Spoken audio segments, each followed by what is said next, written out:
नमस्ते प्रणाम भैया लोग। बता दें खेसारी लाल यादव का एक सॉन्ग आयल बा हो गई झगड़ा। जी हाँ, हो गया झगड़ा। तो इस सॉन्ग को रिलीज़ कर दिया गया है सुबह 6:15 पर वेब म्यूज़िक पे। और बता दो कि इस सॉन्ग में नज़र आएंगे खेसारी लाल यादव इस सॉन्ग को गाए हैं। और इस सॉन्ग में नज़र आएंगे कि यामिनी सिंह जो कि दरिया करिया लागता जिससे सॉन्ग आया था उसमें बहुत फिट नज़र आ रही थी। जो ड्रेस उसने पहनी थी उसमें ड्रेस कुछ इसमें मैचिंग कर रहा है। बता दो कि यामिनी सिंह और खेसारी लाल यादव इस सॉन्ग में नज़र आ रहे हैं, वीडियो में नज़र आ रहे हैं। बता दूं आप लोगों को इस सॉन्ग को रिलीज़ कर दिया गया है। जाकर जल्दी से डिस्क्रिप्शन में लिंक दे रखा हूँ, जाकर सुन लीजिए। बता दूं आप लोगों को कि सॉन्ग को लिखे हैं प्यारे लाल कवि जी। जी हाँ, प्यारे लाल यादव कवि जी इस सॉन्ग को लिखे हैं। और पवन पाल जी इस वीडियो को डायरेक्ट किए हुए हैं, जो कि वेब म्यूजिक पे इस वीडियो को रिलीज़ किया गया है। और काफ़ी अच्छा सॉन्ग लगा मुझे, तो मैंने सोचा कि आपको हो गई झगड़वा ये ससुरा और नैहर का इसमें रोल को प्ले किया गया है।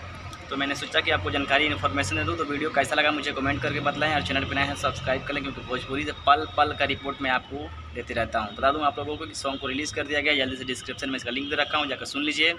भोजपुरी की कोई भी न्यूज़ पाने के लिए मेरे चैनल को सब्सक्राइब कर लीजिए। मिलता हूँ नेक्स्ट वीडियो में, तब तक ले जय हिंद, वंदे मातरम।